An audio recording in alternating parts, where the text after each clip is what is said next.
Infinity Pool was directed by Brandon Cronenberg, the son of David Cronenberg, who has directed a few movies in the past already, such as Possessor with Andrea Riseborough, and this one stars Alexander Skarsgård and Mia Goth. In this movie, we follow James and M. Foster, who are enjoying an all-inclusive beach vacation in the fictional island of La Toca, when a fatal accident exposes the resort's perverse subculture of hedonistic tourism, reckless violence, and surreal horrors. I just read the IMDb synopsis of the movie out to you guys because I don't see a situation where I can go in any further detail.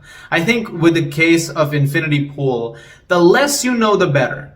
And I'm going to try and keep the review as sparse as possible because going in, I hadn't seen any trailers. I barely saw an image, in fact. The only thing that I had any sort of guidance on was these two actors are in it. It's directed by this guy.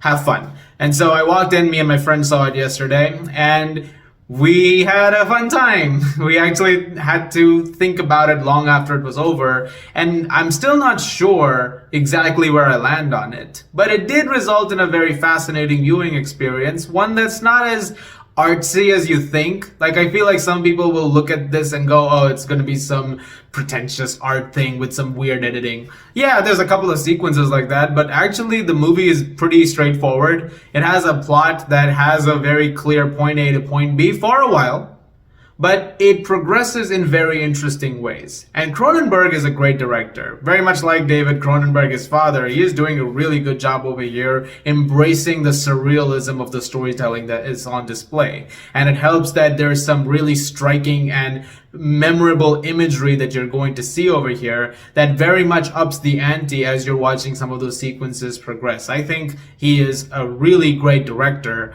and one to definitely watch out for more and more as time progresses. I think in terms of his surrealistic horror especially, he's a man who is able to make you feel very unnerved without necessarily having to resort to something that's scary, like, boo, that's scary, you know? Like, I appreciate the fact that he's someone who's finding the horror in everything that's around. But don't make any mistake in suggesting, like me suggesting, that there is nothing that's creepy in this movie. There is a lot of creepy imagery. You'll see some stuff. It gets wild.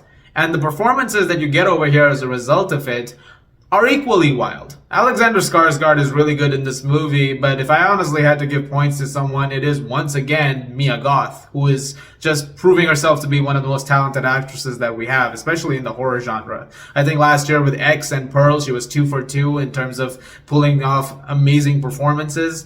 Here, she's very different. It's not X or Pearl, but it's a very unhinged performance nonetheless, especially more and more unhinged as the film progresses. And when you're at the third act of the film, it's absolutely bonkers.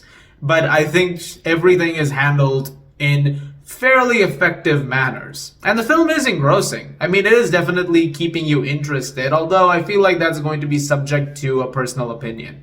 Because Infinity Pool is one of the more divisive movies that I can think of, because you may or may not enjoy this movie. In fact, we had a walkout, and that should tell you what you need to know. And you should expect some of that to happen. It's a film that is not always the most accessible. While I did say it's straightforward for the most part, it's also about what the story really is and what it's doing. So if you're not on board with what they're doing after a certain point of the film, then I feel like you might be in danger because the whole thing's gonna go by and you're gonna be sitting there wondering, well, this isn't working for me. There's definitely a point of no return when it comes to Infinity Pool. But I find that the journey is a fascinating one. However, it eventually does get to a point where there's another point of no return. There are two in this movie.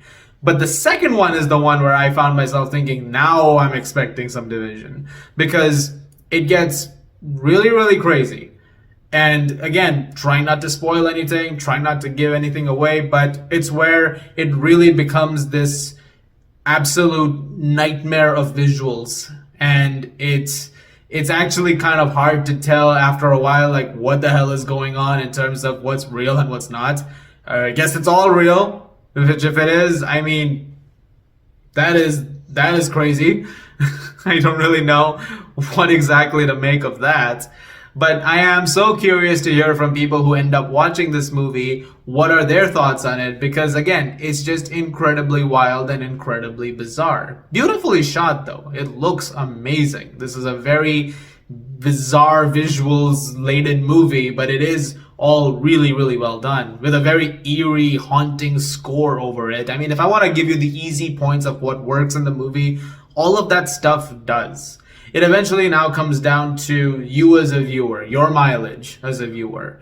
And as a horror aficionado, if you're somebody who really likes the stuff in the genre, then I feel like you're going to want to experiment with it a little bit more. However, I also understand if you're an audience member who watches some of this and goes, I don't want to watch anymore, walks out of the theater or living room, I don't know, whenever you get a chance to see this movie, depending on where you are in the world. But Infinity Pool still makes for a very interesting experience, and one that I do suggest checking out if you get the chance, mostly because it's incredibly unique, and that's cool. You know, we are living in a world where those don't always get the limelight, and this one has been for a little over a few days now, like a week or so. So I do recommend giving it a look, and I am curious to hear everyone's thoughts. And yeah, no rating. This seems to be happening a lot recently where I'm just like, you know what? Some things are beyond numbers. I leave the discussion to the people. I leave it to my audience. What do you guys think about it?